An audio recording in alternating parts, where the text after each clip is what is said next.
Hello friends, welcome to my channel excellent coaching. हम लोग class 12 psychology की theory की डिस्कस कर रहे हैं यहाँ पे। और आज हमने थ्योरी जो ली है वो है रॉबर्ट स्टर्नबर्ग की triarchic theory of intelligence. Robert Sternberg जो थे उन्होंने इंटेलिजेंस की थ्योरी दी थी, जैसे कि हम पिछले वीडियोस में थ्योरीज की बात करते हुए आ रहे हैं। तो ये भी एक वन ऑफ द थ्योरी है जिसमें उन्होंने ट्रायआर्किक मतलब तीन चीज़ों की बात करी है। इंटेलिजेंस जो है उनको तीन अलग अलग कंपोनेंट्स में डिवाइड किया है, बट इनका ये मानना था कि कंपोनेंट्स में डिवाइड होने का ये मतलब नहीं है कि इंटेलिजेंस जो है वो अलग अलग लेवल पे काम करती है या फिर वन बाय वन सीक्वेंस में काम करती है।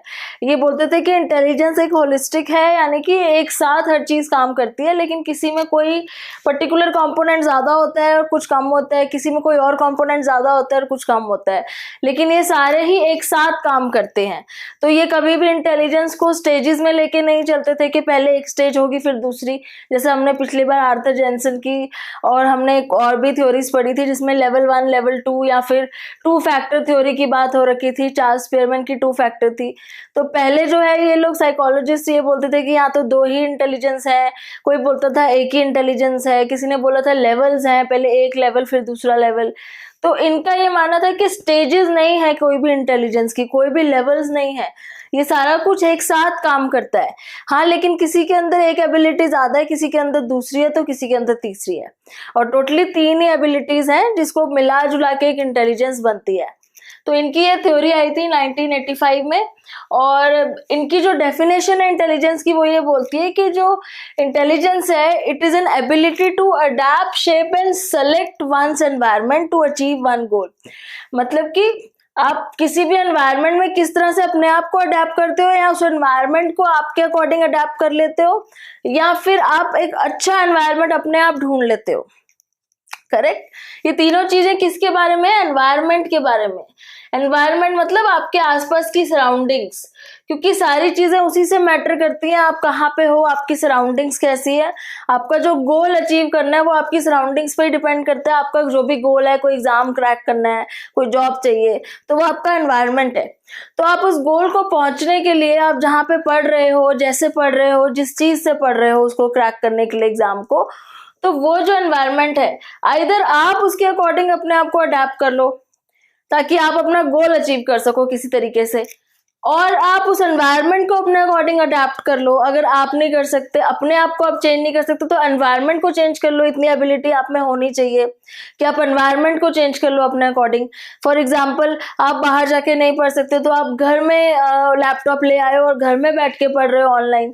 तो आपने क्या किया? आपने एनवायरनमेंट को अपने अकॉर्डिंग चेंज किया क्योंकि आपको बाहर जाने में प्रॉब्लम थी। तो क्योंकि आपका गोल है आपने किसी तरीके से अचीव करना है, तो अडेप्ट या तो खुद को करो या एनवायरनमेंट को करो। तीसरा, या फिर आप एनवायरनमेंट ही एक ऐसा सिलेक्ट करो जो आपके लिए सबसे ज्यादा सूटेबल हो। लेकिन तीनों में भी बेसिकली आपको क्या करना है? तीनों के एंड में आपको अपना गोल अचीव करना है, राइट। तो इनका जो इंटेलिजेंस का बेसिक जो है कॉन्सेप्ट यही था कि जो जिसकी भी एबिलिटी होती है अडैप्ट, शेप या सेलेक्ट एनवायरनमेंट को करके अपने गोल को अचीव करना, उसको हम इंटेलिजेंस बोलते हैं। ठीक है। अब इन्होंने 3 हिस्सों में क्यों डिवाइड किया है? क्योंकि ये कह रहे हैं कि इंटेलिजेंस के अंदर 3 अलग अलग चीजें काम करती हैं। तो किसी की कोई इंटेलिजेंस ज्यादा होती है, कोई कम होती है। हो सकता है किसी में 2 तरह की ज्यादा हो, एक ही कम हो। तो ये तीनों एक साथ काम करती है। अभी देख लेते हैं ये तीनों क्या है इंटेलिजेंस। पहला जो है इनका ट्रायआर्किक का पहला पार्ट ये बोल रहा है कि कॉम्पोनेंशियल इंटेलिजेंस होती है, और ज्यादातर इसको आप नेट पे देखोगे तो आपको एनालिटिकल के नाम से मिलेगी। तो कॉम्पोनेंशियल और एनालिटिकल इंटेलिजेंस होती है, जिसका मतलब होता है कि हाउ बिहेवियर इज जनरेटेड। इसमें आपकी जो इंटेलिजेंस है वो किस लिए काम करती है? वो एनालाइज ज्यादा करती है। एनालिटिकल का मतलब है एनालिसिस करना, एनालाइज ज्यादा करती है कि कैसे एक इंटेलिजेंस बिहेवियर जनरेट होता है। सपोज कोई प्रॉब्लम आपको दे दी है किसी ने सॉल्व करने के लिए, अब आप उस प्रॉब्लम को लेके एनालाइज कर रहे हो बैठ के कि इसका क्या सॉल्यूशन निकलेगा, और हर प्रॉब्लम का एक ना एक सॉल्यूशन जरूर होता है। तो आपका माइंड उस चीज में कितना अच्छा है कि आप उस प्रॉब्लम का कोई एक सॉल्यूशन ढूंढ के निकाल पाओ, तो that is called analytical intelligence. जिन लोगों की ये इंटेलिजेंस अच्छी होती है, जो प्रॉब्लम को बहुत अच्छे से एनालाइज कर लेते हैं, फिर उसके अकॉर्डिंग उसका सॉल्यूशन निकाल लेते हैं, उनको ये वाली एनालिटिकल इंटेलिजेंस उनके अंदर बहुत अच्छी होती है। वो लोग एकेडमिक्स में बहुत अच्छा करते हैं। एकेडमिक्स में मतलब अपने पढ़ाई में, स्कूल की, कॉलेज की, इन चीज़ों में वो बहुत अच्छे होते हैं। या फिर वो पजल सॉल्व करने में, कोई उनको आप पजल दे दो या कोई मेज दे दो या कोई आप उनको कंफ्यूजिंग सी प्रॉब्लम दे दो, उसके सॉल्यूशन निकालना, तो जहाँ पे दिमाग को एनालिसिस बहुत ज़्यादा करना पड़े, तो इस तरह की पहेलियां टाइप की चीज़ें, तो ऐसी चीज़ें उनको दे दो। जैसे रीजनिंग के क्वेश्चन होते हैं आपके बहुत सारे एग्जाम में, तो जिनकी एनालिटिकल पावर ज़्यादा अच्छी होती है वो इस तरह के क्वेश्चंस एनालाइज करके बहुत जल्दी सॉल्यूशन निकाल लेते हैं। ओके, तो प्रॉब्लम सॉल्विंग बहुत अच्छी होती है। अब हर किसी में ये तीनों ही होती हैं, लेकिन ये वो वाले लोग हैं जिनमें ये वाली जो इंटेलिजेंस है ये थोड़ी सी ज्यादा फास्ट है। ठीक है, दूसरी जो इंटेलिजेंस है वो ये है एक्सपीरियंशियल और क्रिएटिव नाम से मिलेगी आपको ज्यादातर। क्रिएटिव का मतलब यही है कि किस तरह से वो क्रिएट करते हैं इंटेलिजेंस। क्रिएटिव मतलब नई नई सॉल्यूशंस ढूंढना। यहाँ पे तो ये था कि एक ही प्रॉब्लम का एक ही फिक्स सॉल्यूशन है, यहाँ पे ये कि एक ही प्रॉब्लम के बहुत सॉल्यूशंस हो सकते हैं। तो ये जो एक्सपीरियंशियल और क्रिएटिव लोग होते हैं ना, ये अपना एक्सपीरियंस यूज करके एक ही प्रॉब्लम के बहुत सारे सॉल्यूशंस ढूंढ लेते हैं। और ये इनका जो बहुत सारे सॉल्यूशन ढूंढने की एबिलिटी है, ये एक तो इनका इंटेलिजेंस की वजह से भी है, दूसरा एक्सपीरियंस की वजह से भी है, क्योंकि उनको एक्सपीरियंस है काफी सारा, तो उसकी वजह से वो एक ही चीज के बहुत तरीके निकाल लेते हैं, क्योंकि उन्होंने पहले वो चीज एक्सपीरियंस करी हुई है। तो हो सकता है कि कुछ एज के बाद ये वाली जो इंटेलिजेंस है ये थोड़ी सी इससे ज्यादा हो जाती होगी। ठीक है ना, क्योंकि एक्सपीरियंस जैसे जैसे बढ़ता जाता है हमारी ये वाली इंटेलिजेंस और बेटर होती जाती है। तो अगर किसी की ये वाली इंटेलिजेंस बेटर है तो उसकी कुछ एज हो जाएगी, उसके बाद ये भी इंटेलिजेंस बेटर हो सकती है। ठीक है, तो इसमें बेसिकली होता है कि व्हाट बिहेवियर्स एंड इंटेलिजेंट, किस तरह का बिहेवियर इंटेलिजेंट होता है, किस तरीके से नया सॉल्यूशन निकाला जाता है किसी प्रॉब्लम का, एक ही प्रॉब्लम के 5-6 सॉल्यूशंस निकाले जा सकते हैं। तो क्रिएटिविटी से रिलेटेड है, नोवेल्टी से, NOVELTY, नोवेल्टी मतलब कुछ नया ढूंढ के निकालना। ओके, उसके बाद थर्ड जो इंटेलिजेंस है ये बोल रहा है कि कॉन्टेक्सचुअल और प्रैक्टिकल इंटेलिजेंस है ये। कॉन्टेक्सचुअल मतलब कॉन्टेक्स्ट के ऊपर बेस्ड इंटेलिजेंस है, और प्रैक्टिकल मतलब आपकी डेली रूटीन, डेली लाइफ, आप प्रैक्टिकली जो काम कर सकते हो, मतलब थ्योरेटिकल बेस नहीं है कुछ भी, टोटली प्रैक्टिकल बेस है कि सिचुएशन आई और आपने उस सिचुएशन के अकॉर्डिंग अपने आप को चेंज कर लिया। बेसिकली ये जो तीनों वर्ड्स है ना, ये तीनों यहाँ पे बहुत ज्यादा रिलेट करते हैं कि आपको कोई सिचुएशन दे दी गई और आपका बिहेवियर उसके अकॉर्डिंग अडेप्ट हो गया, या आपने सिचुएशन को उसके अकॉर्डिंग अपने अकॉर्डिंग अडेप्ट कर लिया, अदरवाइज आपने आउट ऑफ द सिचुएशन निकल के एक अपने लिए बेटर सिचुएशन ढूंढ ली। तो ये जो तीनों चीजें यहाँ पे बहुत ज्यादा रिलेट हो रही है। और प्रैक्टिकल इंटेलिजेंस में relation of behaviour and intelligence देखा जाता है, क्योंकि यहाँ पे डायरेक्टली बिहेवियर से नजर आती है इंटेलिजेंस, क्योंकि ये प्रैक्टिकल है, क्योंकि आप प्रैक्टिकली कर रहे हो। यहाँ पे इस तरह के लोग जो होते हैं जिनके अंदर ये इंटेलिजेंस बहुत अच्छी होती है, उनको हम स्ट्रीट स्मार्ट या बिजनेस स्मार्ट लोग बोलते हैं। स्ट्रीट स्मार्ट का मतलब होता है जो डेली रूटीन लाइफ में बहुत स्मार्ट वर्क करते हैं, जो रेगुलरली अपने लाइफ के डेली कामों में बहुत स्मार्ट होते हैं, तो उनको हम स्ट्रीट स्मार्ट बोलते हैं।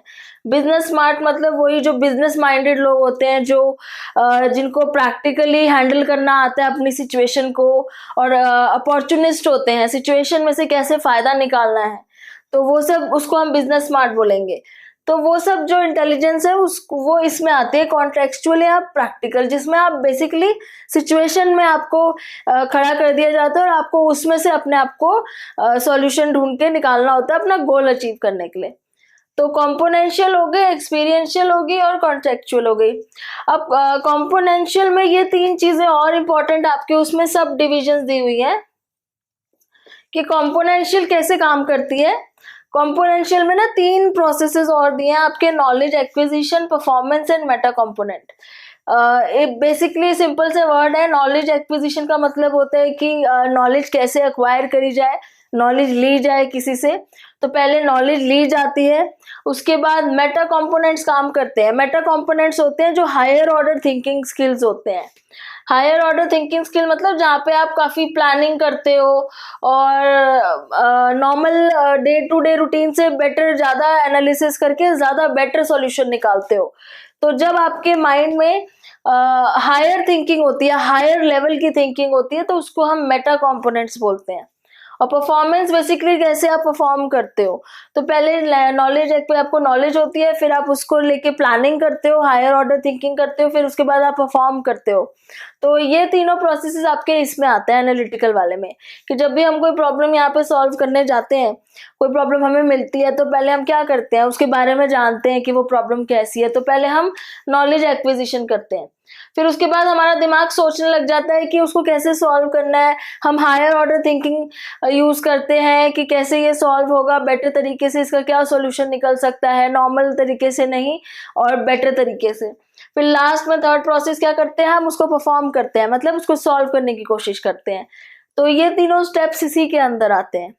तो ये आपका हो गया कंपोनेंशियल और एनालिटिकल इंटेलिजेंस। दूसरा हो गया एक्सपीरियंशियल और क्रिएटिव, जिसमें आप नई चीजें निकालते हो ढूंढ के, और कॉन्टेक्चुअल और प्रैक्टिकल, जिसमें आप डे टू डे लाइफ को हैंडल करना सीखते हो। तो हम सबके अंदर तीनों ही होती हैं। हम अपने डेली लाइफ में भी अगर आप रियलाइज करो, तो हम डेली लाइफ में तीनों इंटेलिजेंस यूज करते हैं। जैसे अगर हम पढ़ाई कर रहे होते हैं तो हम एनालिटिकल यूज करते हैं, क्वेश्चन पेपर जब सॉल्व करते हैं। फिर जब हम लोगों को कोई आंसर नहीं आता तो हम उसके अलग अलग आंसर्स बनाने की कोशिश करते हैं, तो वहाँ पे हम अपना क्रिएटिव माइंड यूज करते हैं। फिर जहाँ पे हम लोग डेली लाइफ में अगर कहीं बाहर कुछ खरीदने जा रहे हैं या किसी से बात कर रहे हैं या इंटरव्यू दे रहे हैं, तो वहाँ पे हम अपना ये वाला कॉन्टेक्चुअल और प्रैक्टिकल इंटेलिजेंस यूज करते हैं। तो लेकिन अब किसी के अंदर कोई चीज ज्यादा बेटर होती है, किसी के अंदर कम होती है, तो लेकिन ये सारे एक साथ काम करते हैं। और ये जो पूरी थ्योरी है, ये इंफॉर्मेशन प्रोसेसिंग अप्रोच पे बेस्ड है, कि इंफॉर्मेशन प्रोसेस कैसे करती है उसके ऊपर बेस्ड है। तो आप ये भी लिख सकते हैं इसके साथ कि this intelligence, theory of intelligence is based on information processing approach. Okay, तो this is one of the important theory that you should know and I have explained. अब तो मैंने आपको इसके बारे में सारी चीजें एक्सप्लेन कर दिया। आप इसको कनेक्ट करके इसका एक आंसर बना सकते हैं, जिसमें आप ये सारी चीजें विद एग्जाम्पल भी दे सकते हैं। सो अब नेक्स्ट वीडियो में मिलते हैं। आई होप आपको ये पसंद आई होगी, तो प्लीज आप लाइक जरूर कीजिए और सब्सक्राइब कीजिए मेरा चैनल, ताकि आपको फर्दर वीडियोस भी आगे मिलती रहें। Thank you for watching.